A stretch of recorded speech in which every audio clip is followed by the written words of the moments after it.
Jangan kasih titik kalau Tuhan mau kasih koma.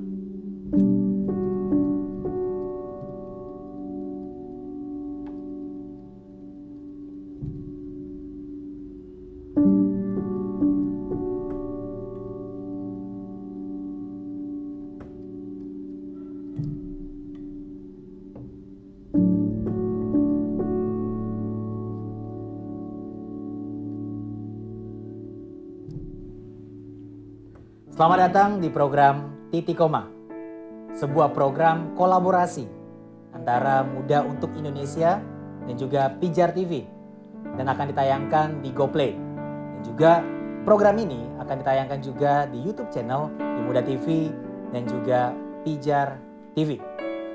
Apa itu program Titik Koma? Program Titik Koma adalah sebuah program di mana kita akan mendengar kisah dari orang-orang, sahabat-sahabat kita, teman-teman kita yang pernah menemukan fase titik dalam kehidupannya. Fase dia menyerah. Tapi ternyata Tuhan masih kasih koma. Gua Riko Karangetang, gua nggak sendirian hari ini. Gua bersama Atioso, biasanya gue dipanggil Oyo sih. Dan hari ini Kak Riko, kita juga nggak berduaan aja sih. Gak asik banget kalau berduaan doang ya.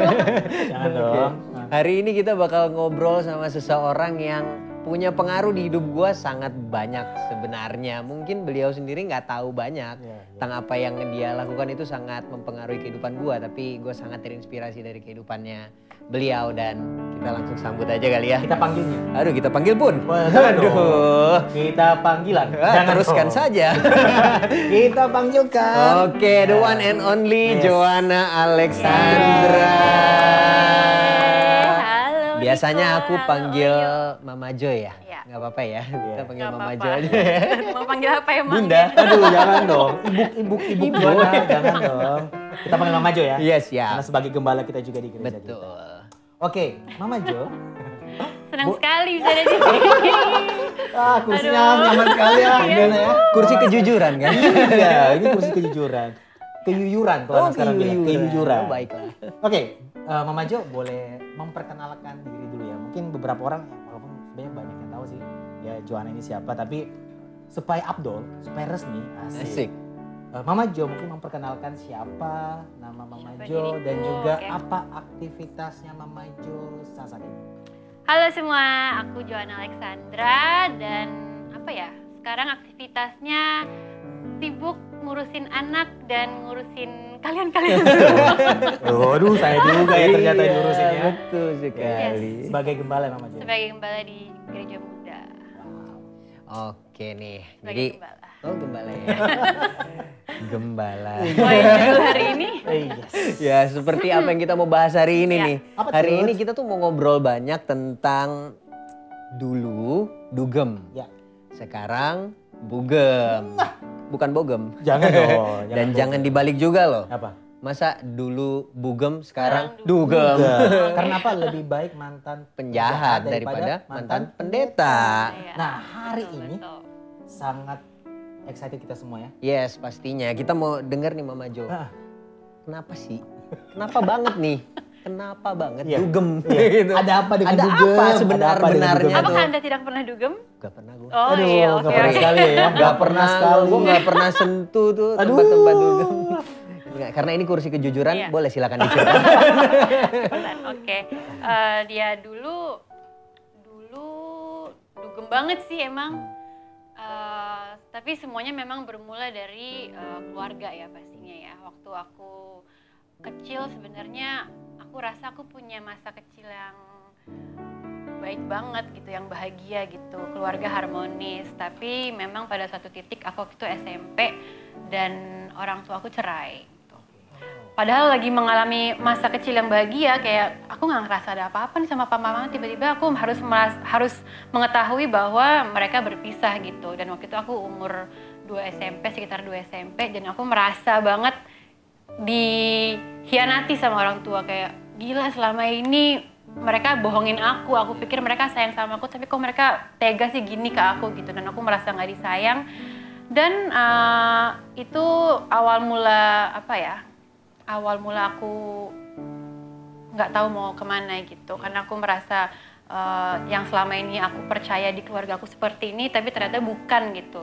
Dan akhirnya aku mulai bandel lah, mulai bolos sekolah, mulai pulang sekolah nggak langsung pulang, nggak tahu kemana dulu gitu kan. Terus juga mulai coba-coba ngerokok, mulai minum-minum. Itu dari SMP? Dari SMP. Oh ya, baiklah. Ya gitu, terus puji Tuhan memang waktu aku SMA, jadi sekitar 2 tahun kemudian orang tuaku nikah lagi, mereka kembali lagi rujuk, mereka lahir baru, mereka kayak wah bagus lah gitu intinya. Cuman aku di situ nggak mengambil kesempatan itu untuk bertobat, tapi kayak ya udah kalian udah terlanjur nyakitin hati aku, jadi aku kayak pengen nunjukin ke mereka bahwa ini salah kalian semua, gue rusak kayak gini salah orang tua gitu. Dan akhirnya makin parah, mulai coba narkoba juga, jatuh di free sex juga, mulai dugem. Bener-bener mulai dugem sampai akhirnya di saat dugem-dugem itu aku bertemulah seorang lelaki pangeran baik hati bernama Raditya Oloan. Jadi ya itu mulai pengen nunjukin ke orang-orang bahwa walaupun keluargaku hancur, walaupun hatiku hancur, tapi aku bisa terlihat oke di depan banyak orang gitu ya. Gue seneng-seneng aja ngabisin duit segala macem. Dulu kan waktu itu udah mulai kerja kan, udah mulai syuting-syuting gitu, dan nggak ada uang yang tersimpan, tertabung sama sekali, bener-bener habis buat beli narkoba, buat foya-foya gitu. Jadi bener-bener makin spiraling out gitu, kayak nggak tahu mau ngapain lagi. Ya. Nah sebenarnya tadi Mama Jo udah kasih tahu ke kita bahwa triggernya sebenarnya berawal dari perpisahan Mama dan Papa ya.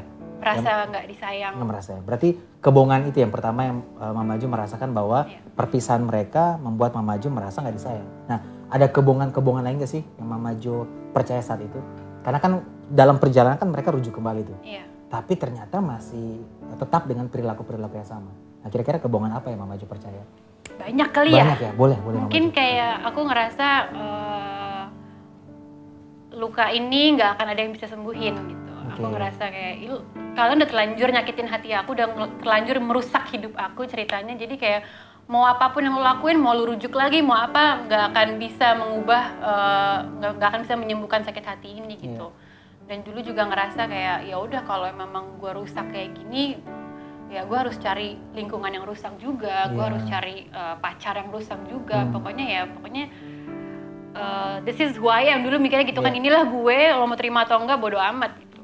Jadi identitas Mama Jo waktu itu benar-benar udah ngeblur banget kayaknya. Dugem soalnya. Ngeblur. Makanya berujung tadi ya Mama Jo akhirnya terjebak dalam dunia malam itu ya. Dunia gemerlap itu, dugem itu ya. Nah, boleh cerita nggak sih berapa lama Mama Jo terjebak di situ dan seburuk apa sih? Ya pengen tahu sebenarnya sedugem apa yang membawa aku kepada keburukan itu. Jadi sebenarnya kalau dibilang berapa lama, kayaknya sebenarnya sebentar sih, sekitar 2 tahun gitu. Cuman intens ya? Tapi bener-bener gitu. Bener-bener lumayan parah banget. Aku ingat banget pertama kali waktu itu aku nyoba narkoba. Aku dikasih sama bandarku dulu. Jadi pertama, jadi Anda dan Pastor Radit itu pasangan. Iya, kita simbiosis mutualisme. Waduh, bandar dan pasien. Jadi dia bandar dan saya pasien setia. Jadi kayak deket-deket terus karena biar dikasih gratis. Jadi pertemuannya sangat ideal. Ya, motivasinya juga bagus sekali ya. Bagus sekali. Sebenarnya emang dulu sahabatan. Terus pernah deket sama Radit, cuman akhirnya nggak jadian gitu kan. Cuman kayak temenan, sahabatan. Terus aku pacaran sama temennya dia juga pacaran sama temen aku. Jadi kayak di satu lingkungan. Terus tiba-tiba ketemu lagi dan di situ aku lagi sakit hati ceritanya, habis putus sama pacar. Terus Radit datang, dia sebagai sosok kakak waktu itu. Dia kasih barang gitu kan, ayo mabok-mabok gitu. Kakak yang jadi ya semenjak itu mulai rutin mengkonsumsi narkoba, mulai rutin tiap seminggu bisa tiap weekend pasti clubbing. Terus kalau kayak habis clubbing pasti pulang sekolah, habis clubbing pulang dari klub tuh pagi-pagi aku ngajak rame-rame orang ke rumah untuk nongkrong di rumah aja, kayak kita sama-sama basian istilahnya kan, kayak sama-sama di rumah di teras belakang pada mabok-mabok dengerin lagu lagi gitu-gitu. Jadi kayak bener-bener dugem dan pasca dugem itu benar-benar kayak digeluti banget ya. Sangat kelam ya kalau boleh dibilang. Walaupun 2 tahun tapi lumayan. Sangat dark. Soalnya kalau dengar dari cerita orang-orang juga nih ada salah satu temen, kayaknya dia tuh temennya temen gue juga. Oh wow, ada cerita apa nih? Jadi gini Mama Jo. Iya. Jadi saking ini baiknya kayaknya. Ini saking luar biasa. Aduh. Jadi aku lupa kakaknya temen gue atau emang temennya temenku tuh dia sampai ngomong sama aku tuh gini. Jonah Alexandra, kalau dia sampai bertobat, gue juga bakal bertobat. Wah berarti tuh kan lu sangat titik ya. Kayak titik banget ya. Iya kayak endgame gitu. Nah Mama Jo itu kan berarti kan kayak tadi Mama Jo juga cerita jatuhnya sampai dugem itu sampai free sex, alkohol, narkoba udah pasti lah ya itu. Nah itu kan bahkan buat beberapa dari kita juga waktu dengar ceritanya kayak wah itu jauh sekali ya gitu. Dan mungkin buat kebanyakan orang itu kayak udah sih lu nggak ada harapan lagi kayaknya nih udah akhir cerita lu tuh udah cukup di situ lah. Kalau kata orang udah madesu lah lu, masa depan lu udah nggak ada lah gitu buat beberapa orang gitu. Tapi ngelihat Mama Jo sekarang, apalagi kita yang ada di sekitar Mama Jo itu Gimana boleh lanjut? Iya kita yang ada di sekitar Mama Jo ngelihat kehidupan Mama Jo sekarang, gimana Mama Jo sama anak-anak dan juga gimana Mama Jo dealing sama kita-kita nih. Itu buat kita kayak kayak jadi nggak bisa ngelihat masa lalu Mama Jo kayak segitunya. Bahkan kita malah ngelihat Mama Jo yang sekarang tuh kayak kita ngelihat Tuhan Yesus lah lewat kehidupan Mama Jo. Nah tapi kan itu nggak tiba-tiba langsung jadi dong ya. Prosesnya nggak instan lah ya perjalanannya. Nah Mama Jo sendiri perjumpaan seperti apa yang Mama Jo alami dulu sama Tuhan yang membuat akhirnya Mama Jo memutuskan kayak udah sih cukup. Gue mau pegang tangan Tuhan, gue mau jalan dan gue tahu hidup gue belum selesai. Itu gimana sih Mama Jo? Apa sih yang terjadi dan kapan ya kira-kira itu kejadiannya? Jadi waktu itu aku umur 20 tahun Ci, dongeng. Aku setelah makin parah terus akhirnya pacaran sama Radit. Terus di umur 20 tahun aku hamil.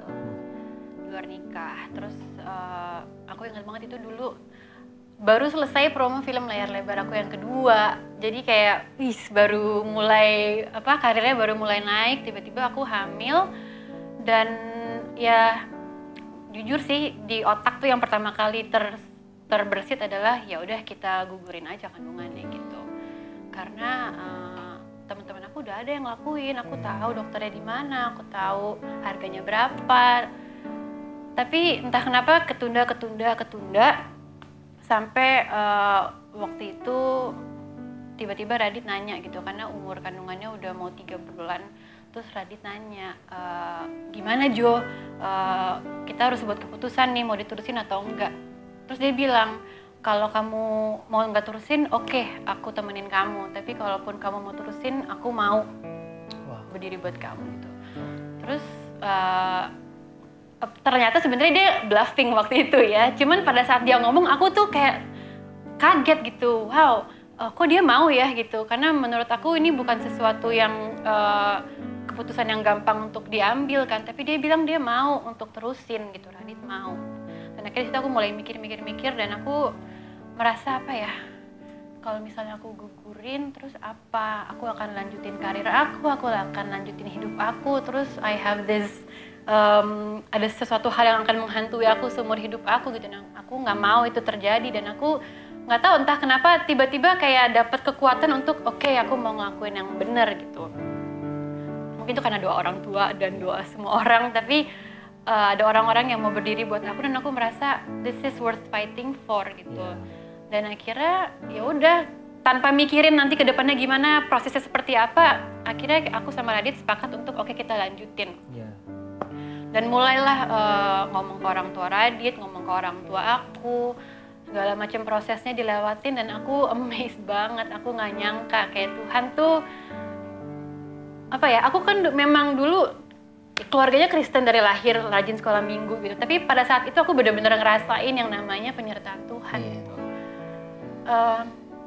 Kayak ngomong ke orang tua dikasih grace, dikasih suasana yang tepat. Aku pikir Radit akan digampar sama papaku atau gimana gitu ya. Tapi benar-benar kayak kok atmosfernya bisa tenang, orang tua Radit, orang tua aku bisa menerima dan bahkan nanya oke, what's next, apa yang kita bisa lakuin, apa yang bisa papa mama bantu gitu. Dan akhirnya aku nikah sama Radit, aku umur 20, Radit umur 22. Teman-teman masih pada sibuk dugem gitu.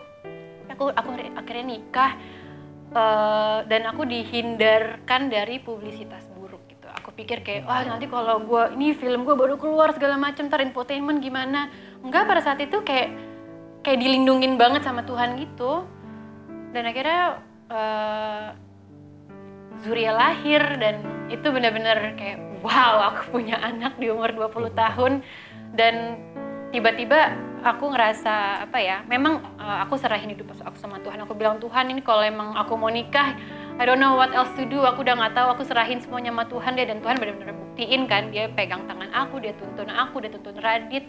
Tapi benar-benar waktu aku melahirkan Zuriel, aku ngerasa kayak hatiku gitu kayak, karena aku ngelahirin seorang anak yang nggak tahu apa-apa, yang berserah penuh sama aku, dan aku belajar untuk mengasihi dia tanpa syarat gitu, mengasihi Zuriel tanpa syarat. Jadi prioritasnya langsung berubah, yang tadinya egois, yang tadinya bodoh amat sama orang lain mau ngomong apa biarin aja, sekarang tuh kayak jadi hatinya jadi lunak intinya gitulah. Dan itu salah satu momen terindah di hidup aku sih, bahwa aku bisa ngerasain penyertaan Tuhan yang tadinya aku cuman tahu dari cerita sekolah minggu aja gitu, tapi sekarang aku bisa ngerasain yang namanya lagi jalan di lembah kekelaman, terus Tuhan tuntun dan Tuhan ubahin hidup aku. Wow. Tadi katanya ini Kak Riko, dari cerita sekolah minggu. Nah, dari cerita sekolah minggu sampai melahirkan anak pertama kemana aja Bunda? Panjang ya. Panjang juga. Sebenarnya aku masih punya satu pertanyaan nih Kak Riko. Tadi kan ngomongin, emang ini kan kita ngomongin tentang perjumpaan ya, satu perjumpaan, satu momen encounter yang memang berubah, membuat Mama Jo sangat ngalamin perubahan yang nggak biasa. Menurut aku sih itu sangat luar biasa. Cuma kan dengar cerita Mama Jo tadi juga dulu dugemnya banget ya. Iya Mama Jo ya. Nah, sampai sekarang akhirnya memutuskan jadi bugem. Iya. Ya dong, pasti dong. Itu nggak mungkin terus hilang semua memori perdugeman itu kan. Masih suka terlintas nggak sih suasana-suasana dugem yang bikin kangen? Terus kalau misalnya lagi kangen gitu, apa yang membuat Mama Jo tetap memutuskan, nggak sih gue putuskan tetap jalan sama Tuhan? Itu gimana sih Mama Jo? Aduh. Memang aku nggak mau bohong, gue enak gitu. Mabuk enak rasanya saat itu enak walaupun temporary, tapi memang enak gitu. Cuman dari saat itu sampai sekarang ini, mungkin yang tadi aku ceritain itu baru titik pertama dalam kehidupan aku gitu. Aku banyak ngalamin titik-titik lainnya, titik-titik berikutnya gitu. Dan di tiap titik itu lagi dan lagi Tuhan nunjukin kasih sayangnya ke aku. Tuhan nunjukin, hey ini belum titik Joey, ini masih koma gitu. Dan ya dari pernikahan aku sama Radit, dari kelahiran Ziona, which is itu kayaknya another cerita yang panjang lagi. Tapi kayak Tuhan benar-benar tunjukin, belum masih ayo maju lagi gitu. Jadi waktu akhirnya aku memutuskan untuk jadi gembala, which is not an easy decision. Aduh. Tidak ada dalam rencana Joanna sejak kecil. Gak pernah aku memikirkan aku akan memutuskan gitu. Aku pikir aku akan dipaksa atau apa, tapi aku bisa bilang sekarang aku memutuskan untuk aku mau jadi gembala. Pikirnya mau dipaksa, ternyata sekarang memutuskan. Iya, ini udah direkam kok. Ada ribuan kamera yang merekam. Dulu aku pikir aku terpaksa gitu waktu awal-awal. Cuman setelah aku pikir-pikir, yang mana mungkin sih terpaksa, kan kita dalam keadaan sadar mengambil keputusan gitu. Wow. Dan ya yang bikin aku mau adalah ya tadi koma-koma yang Tuhan kasih gitu. Kayak selalu pasti ke flashback deh gimana Tuhan nyelamatin hidup aku dari dunia malam gitu, dari narkoba. Terus dia juga pulihin pernikahan aku sama Radit. Coba bayangin dia dua anak muda umur 20 sama 22 nikah, tadinya mantan bandar, mantan pecandu, terus langsung punya anak. Kayak itu recipe for disaster banget gitu kan. Gak ideal ya? Sangat tidak ideal, tapi Iya. Tuhan dia kayak memang jatuh bangun, tapi kayak dituntun banget sama Tuhan, dan aku ngerasa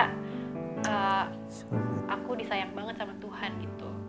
Terus juga dulu sama Radit aku pernah berpaling ke lain hati lah. Radit juga pernah berpaling ke lain hati. Tapi kita sama-sama bisa pulih, malah semakin kuat pernikahannya itu juga karena Tuhan. Karena Tuhan bilang, hey, pernikahan kalian belum titik, masih lanjut gitu kan. Terus belum lagi dengan kehadiran Ziona, gue pikir ya udahlah mau ngapain lagi deh, gue jadi emak-emak gitu kan. Dapatlah anak yang sangat lucu ini. Terus Tuhan tunjukin lagi, dia kasih banyak mujizat, dia kasih penyertaan, dia kasih penyediaan financial untuk Ziona. Jadi ya sekarang dengan kepergian Radit, dengan aku jadi gembala, aku kayak nggak punya alasan untuk bilang aku nggak mau sama Tuhan. Jadi ya aku bersyukur sih kayak dikasih flashback itu, dikasih experience sama Tuhan yang bisa benar-benar menguatkan aku dalam setiap musim kehidupan aku gitu. This is a new season for me, jadi bugem gitu kan, ya ampun. Radit lagi ketawa nih, jadi bugem.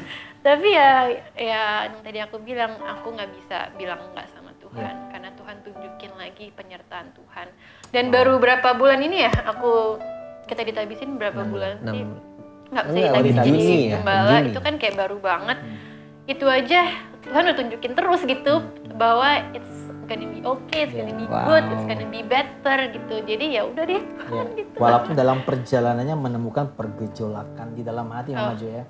Sangat-sangat ya. Sangat. Nah, Mama Jo, dulu dugem. Tadi Mama Jo bilang kenapa seperti itu karena ada kebohongan-kebohongan yang Mama Jo percaya. Ada beberapa hal kejadian-kejadian di masa lalu yang menjadi trigger kenapa Mama Jo seperti itu. Sampai pada akhirnya Mama Jo bilang dengan sadar memutuskan untuk jadi bugem. Dulu dugem, jadi bugem. Nah, kebenaran apa yang membuat pada akhirnya Mama Jo tetap pada pilihan ini atau mau memilih keputusan untuk jadi bugem? Tentu dalam perjalanannya nggak mudah ya. Nah, kebenaran-kebenaran apa yang Mama Jo dengar dan Mama Jo percayai sehingga Mama Jo memutuskan tetap pada keputusan untuk menjadi bugem?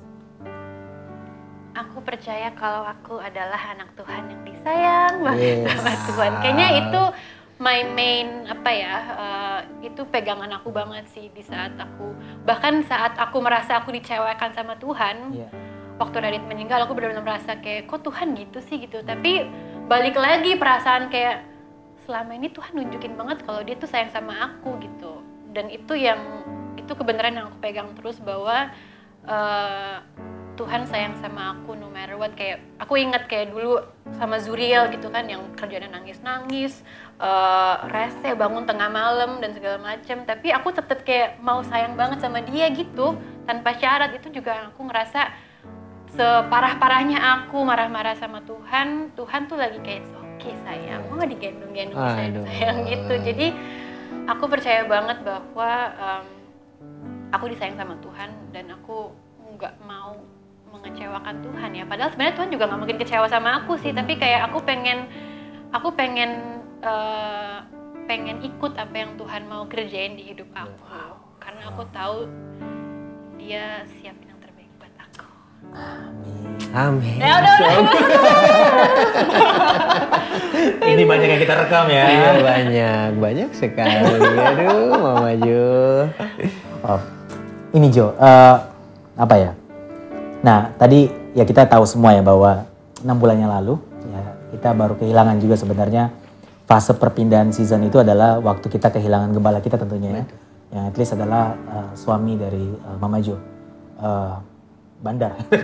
Bandar yang bertobat, mantan bandar yang bertobat. Dan 6 bulan yang lalu fase-fase di mana ya yang tadi Mama Jo sempat bilang bahwa Mama Jo sempat mempertanyakan Tuhan kenapa? Tentang apa Mama Jo sempat kecewa juga sama Tuhan, dan akhirnya perjalanan ke sini kita ya yang melihat perjalanan Mama Jo dari bulan pertama, 2, 3, 4 sampai sekarang ke bulan yang ke-6 ini, kita melihat Mama Jo bisa kuat, confident dan bahkan memberkati kita semua. Nggak cuma sekedar survive loh, Kariko bener-bener apa ya berdiri banget dan berdiri buat kita juga, bahkan nggak cuma buat Mama Jo sendiri gitu. kita ingat ya dari awal kepergian Pastor Radit sampai sekarang Mama Jo hadir terus di meeting kita. Bener, nggak pernah absen dan datang paling pertama. Paling pertama, itu yang kayak teladan banget buat kita karena Mama Jo sedang melewati grieving prosesnya Mama Jo kan. Mama Jo masih nangis, masih kecewa tapi Mama Jo masih bertahan. Nah, Mama Jo, boleh cerita nggak sih di 6 bulan ini apa yang terjadi? Ya kan ini bagian dari proses Mama Jo jadi bugem. Ya dari awal tadi Mama Jo bilang Mama Jo nggak ngerti, tapi pada akhirnya Mama Jo nggak berubah di mata Tuhan. Ketidakmengertian kita mempertanyakan tentang Tuhan nggak mengubah identitas kita di mata Tuhan kan. Nah perjalanan ini dari bulan pertama sampai 6 bulan kurang lebihnya Mama Jo boleh cerita nggak sih? Kurang lebihnya. Ya pokoknya waktu di awal-awal marah banget lah sama Tuhan gitu kan. Karena aku merasa kok Tuhan yang aku sembah selama ini kok ngelakuin ini ke aku gitu ya. Terus aku nggak tahu mau mulai dari mana. Ya aku ngerasa dikecewain sama Tuhan gitu. Aku rasa kok aku kayaknya udah layanin Tuhan gitu. Bahkan sampai kepergian Radit aku nggak pernah sekalipun kayak aku tetap percaya kalau Radit bakal sembuh gitu intinya. Kayak aku nggak pernah kayak yaudah serah Tuhan deh, enggak. Aku benar-benar perkatakan kesembuhan, aku perkatakan iman aku. Tapi pada akhirnya kok endingnya gitu Tuhan. Dan situ aku marah banget gitu. Tapi pas aku ngelihat waktu Radit meninggal, aku ngelihat bukan support sih, aku ngelihat impact yang terjadi waktu dia meninggal itu. Aku nggak bisa bilang banyak ya, udah kayak sampai nggak kehitung support dari orang secara moral, secara doa, secara finansial. Aku dapat support gila-gilaan gitu. Dan aku sampai amazed, gila ya, ini yang selama ini aku nggak sangka gitu. Tapi itu yang terjadi waktu Radit meninggal gitu. Aku pernah bilang kan ya, dulu aku tuh suka berantem sama Radit karena dia memprioritaskan kalian dibandingkan aku. Dia sangat people person kan gitu. Tapi ternyata waktu Radit pergi, orang-orang yang dulu aku sebelin, mereka semua memeluk aku, mereka semua support aku gitu. Dan aku termasuk Oyo ya mau disebelin. Ya kalian semua lah gitu. Dan aku kayak gila, ini dulu orang yang gue sebelin karena kayak ngambil waktu gue sama Radit, tapi sekarang mereka ada buat aku gitu. Makanya aku selalu hadir di meeting, aku selalu kayak I wanna be there karena di satu sisi aku kayak bersyukur banget punya kalian dan butuh kalian dan kadang kalau ngeliat muka Riko, muka Oyo dan muka kalian, gue lagi ngeliat Radit gitu kayak sebel tapi kayak pengen ada di tengah-tengah kalian gitu. Terus aku juga merasa aman karena kayak punya support system yang mendukung aku untuk bisa sedih, bisa marah-marah, bisa terserah, just lewati prosesnya apa adanya kita mau gitu. Dan nggak tahu ya, nggak berasa sekarang udah 6 bulan aku bisa duduk di sini bisa ngomongin ini tuh kayak ya ampun Tuhan kok gini ya, tapi kayak amazed sih. Tapi memang it's not an easy process, tapi ya kayak di prosesnya Tuhan nunjukin lagi kalau tuh kan nggak apa-apa kan gitu. Tuh kan nggak apa-apa gitu. Jadi kayak nggak punya alasan untuk nggak percaya sama Tuhan. Wah. Tangan yo. Yo dong. Jadi kalau dari ceritanya Mama Jo kan, Mama Jo cerita sisi Mama Jo bilang Mama Jo ngerasa kehilangan dan ngelihat kita sebagai support systemnya Mama Jo kan. Tapi tanpa Mama Jo sadari sebenarnya kan kita juga ngerasa kehilangan yang sama ya. Kita juga sama-sama kehilangan Kak Radit dan kehadiran Mama Jo itu sangat luar biasa buat kita. Itu bukan cuma mengobati tapi memang ngasih ingat kita kalau harapan nggak padam. Kita masih terus jalan bareng-bareng. Kita nggak pernah sendirian. Kita nggak ngelakuin ini cuma seorang diri. Oyo nggak sendiri, Kak Riko nggak sendiri. Dan kita masih bisa lihat Kak Jo, Mama Jo tetap hadir sama kita dan selalu jalan bareng sama kita ya Kak Riko ya. Thank you. Bahkan di waktu-waktu biasa kan kalau kita meeting ya, di hari tertentu biasanya ada Pastor Radit, Pastor Vero, ya kita bertiga lah biasanya. Nah sekarang ada Ibu Gembala Ada kita. ibu-ibu ini tiba-tiba Yang aku ingat banget. ngomongin program. Aku ingat banget yang ke office waktu itu di office kita, Mama Jo tiba-tiba nangis. Kita bertiga, kita lagi meeting, Mama Jo tiba-tiba nangis. Jo, kenapa nangis? Gue nggak nyangka aja ternyata gue ada sampai di titik ini. Ya, dan kita mungkin beberapa pemimpin juga yang ada di gereja kita di Muda sempat melihat di awal-awal kepergian Pastor Radit, Mama Jo merasa banyak hal yang Mama Jo merasa jadi korban, merasa banyak hal. Tapi di 4 bulan, 5 bulan, 6 bulan kita melihat perubahan yang tadi Oyo bilang yang menguatkan kita juga sebagai orang-orang yang juga lagi kangen sama Pastor Radit, lagi kehilangan banget karena Mama Jo benar-benar melewati fasenya bersama dengan Tuhan. Waktu lagi sedih, lagi mempertanyakan Tuhan, Mama Jo nggak lari dari Tuhan, tapi Mama Jo lari ke Tuhan. Betul. Justru waktu Mama Jo lari ke Tuhan, Mama Jo semakin ngerti apa alasan Tuhan membuat ini semua. Karena mungkin saat itu terjadi, kita semua nggak ngerti kenapa ini harus terjadi. Tapi pada akhirnya meskipun kita nggak ngerti, kita mau belajar untuk percaya sama Tuhan. Percaya sama hatinya Tuhan, karena hati Tuhan nggak mungkin jahat sama kita. Wow. Luar biasa. Thank you Mama Jo ya, saya thank you juga ya. Iya dong, thank buat you Mama Jo Mama sebagai Jo. gembala kita. Thank you melalui semua grieving proses itu Mama Jo nggak menjauh dari kita juga, bahkan Mama Jo makin dekat sama kita dan ikut curhat sama kita ya, apa yang dirasa nggak diumpetin. Jadi kita pun ikut sama-sama yang kayak apa ya, buat aku pribadi jadi kayak nggak takut untuk merasa, oh gue juga merasa kehilangan sih. Jadi kesedihannya nggak ditutupi tapi gue bisa bawa juga ke situ. Kayak kalau punya lingkungan yang tepat, kita mau seterbuka apapun itu tempat yang tepat buat kita terbuka gitu. Karena kan sometimes kalau kita pendem sendiri, mending udah nggak ngomong sama Tuhan, nggak ngomong sama lingkungan kita, terus kayaknya semuanya. Karena yang gue rasain kemarin waktu proses grieving itu ya, ini tuh parah banget gitu. Kita bisa mikir yang dulu kita nggak pernah pikirin gitu. Dulu kayaknya cinta Tuhan banget, tapi pas lagi rusak itu kita sangat tidak bisa mempercayai pikiran kita gitu. Bahkan feeling tuh kayak hancur banget. Jadi memang harus dikeluarkan di tempat yang tepat, yaitu di support system yang tepat sama Tuhan sendiri.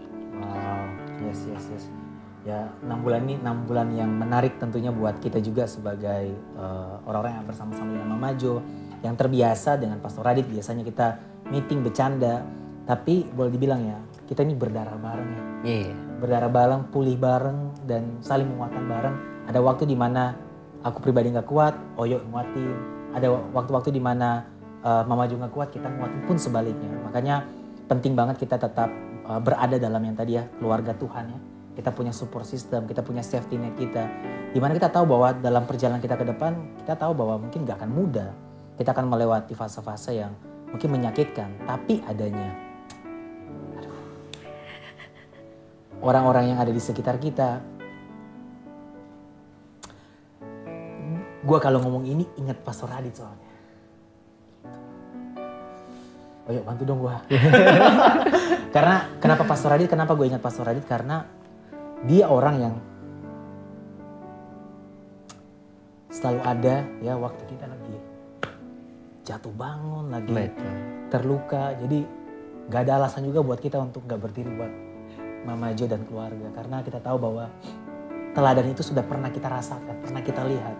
Makanya kita sebagai keluarga satu dengan yang lain kita berdiri bareng. Dan ya gue sih bersyukur banget ya kesempatan yang Tuhan berikan kepada kita semua hidup Nyemas kali ini.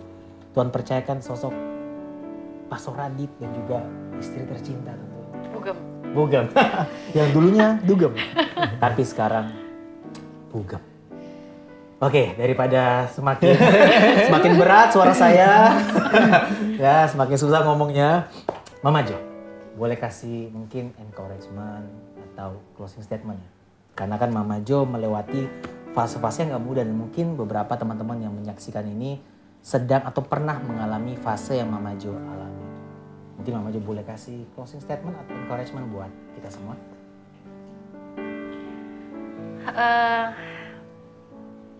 Buat teman-teman semua yang lagi ngalamin titik terendah di hidup kalian, atau mungkin musim yang kayaknya ini nggak pernah kalian bayangin akan terjadi dalam kehidupan kalian gitu. Jangan menjauh dari Tuhan. karena musim yang mungkin kalian pikir aneh itu Tuhan yang lagi siapin buat kalian gitu. Karena dia yang lagi merancang, jadi dia juga adalah tempat yang tepat buat kita mengadu, buat kita bertanya, dan buat kita mencurahkan semua perasaan kita. Jadi jangan pernah kaburnya ke Tuhan. Jangan kabur ke yang lain, jangan kabur ke area atau orang-orang yang nggak mengerti gitu. Karena Tuhan sayang banget sama kalian, Tuhan sayang banget sama aku dan kita semua. Dan dia tahu yang terbaik. Keren banget. Thank you Mama Jo. Yo, dari beberapa perbincangan kita, lu belajar apa hari ini? Banyak banget sih sebenarnya Kak Riko. Yang jelas aku ngelihat dari kehidupan Mama Jo ya, nggak ada sesuatu hal yang terlalu hancur untuk Tuhan jadikan baru. Nggak ada yang terlalu jauh juga untuk Tuhan hampiri dan peluk. Dan nggak ada yang terlalu gelap untuk Tuhan jadikan terang lagi untuk punya harapan yang baru. Dan dari Mama Jo ya, waktu Mama Jo akhirnya sepakat sama Tuhan untuk Tuhan gak kasih titik nih buat hidupnya Mama Jo, kan perlu juga ya Mama Jo untuk meresponi dan bilang, ya Tuhan aku gak mau kasih titik buat hidupku. Mama Jo kasih koma buat hidupnya Mama Jo sendiri, itu ngasih koma buat banyak kehidupan yang lain. Buat Kak Radit juga waktu itu, buat Zuriel pastinya ya, yang waktu itu memang mungkin dari pikiran buta berpikir untuk udahlah gugurin aja, ternyata dari keputusan Mama Jo sepakat sama Tuhan, Mama Jo juga kasih koma buat Zuriel. Nah, akhirnya dia jadi anak yang hebat banget sekarang ya. Kita sama-sama tahu ada koma-koma yang lain untuk yang apa, untuk Zeraya, Zoe juga sama Ziona pastinya yang benar-benar jadi berkat buat kita. Jadi buat aku pribadi memang sesuai dengan yang Mama Jo tadi bilang, lari ke Tuhan, percaya kalau masih ada hal yang Tuhan mau kerjakan sama kehidupan kita. Wow, keren. Nah kalau dari aku seperti yang tadi Oyo bilang, bahwa nggak ada yang terlalu rusak yang nggak bisa Tuhan pulihkan. Ingat baik-baik, Tuhan tidak mencari orang yang mampu. Tuhan mencari orang yang mau, dan Dia akan memampukan orang yang mau, ya. Dan juga mungkin gini, percayakan Tuhan yang merancangkan masa depan. Karena dalam perjalanan mungkin kita nggak ngerti, kita akan gagal ngerti mungkin kadang. Karena firman Tuhan juga katakan, manusia nggak bisa menyelami pekerjaan yang dilakukan Allah dari awal sampai akhir. Firman Tuhan juga katakan, rancanganku bukan rancanganmu, kata firman Tuhan. Seperti tingginya langit dari bumi, demikianlah tingginya rancangan Tuhan dari rencana kita. Jadi kadang kita mungkin gak ngerti, tapi jangan sampai kita gak mengasihi Tuhan. Mungkin kita gak ngerti secara utuh apa rencana Tuhan, tapi tetaplah pilih Tuhan. Jangan lari dari Tuhan, tapi larilah ke Tuhan. Karena Tuhan akan mengubah apa yang kita anggap gak bisa berubah, yang kita anggap sebagai titik, tapi Tuhan akan buat semuanya menjadi indah pada waktu. Wow. Oke, yuk. Oke. Hari ini seru banget. Seru banget. Tentunya. Kita mau say thank you juga tentunya buat teman-teman yang sudah menyaksikan titik koma ini dari awal sampai akhir. Ya, jangan lupa juga buat teman-teman yang punya pertanyaan atau teman-teman yang mau didoakan, jangan lupa di nomor di bawah ini. Teman-teman sudah tersedia nomor yang teman-teman bisa kasih tahu ya, pertanyaan apa yang teman-teman mau tanyakan dan juga mau doakan. Nanti tim dari Muda akan menghubungi teman-teman dan juga akan mendoakan teman-teman. Iya, dari timnya Muda dan Pijar nanti kita bisa mendoakan dan juga memberikan jawaban ya dari pertanyaan atau request-request doa yang disampaikan. Dan gak lupa nih Kak Riko, kita ini kan keren banget nih sih hari ini. Parah keren. Gue kan udah keren, tapi tambah keren nih. Parah. Ya, kita di sini pakai kaos titik koma pastinya ya. Dan kita mau ngucapin terima kasih banyak buat merch by Muda. Untuk kostumnya nih yang keren banget. Jadi buat teman-teman semuanya, sahabat-sahabat Pijar TV, boleh di follow Instagramnya di merch by Muda. Dan kita juga duduk di sofa kejujuran yang sangat nyaman. Sangat luar biasa sofa ini ya. Aman Bunda? Ya. Kita ada sofa yang sangat nyaman dari Antique Mebel. So thank you so much Antique Mebel buat sofanya buat kita hari ini ya. Matching banget ya. Matching, matching banget sama Mama Jo lah yang jelas ya. Oke, sekian dari kami. Sekali lagi kita mau ingatkan, jangan kasih titik kalau Tuhan mau kasih koma. Bye-bye. God bless you.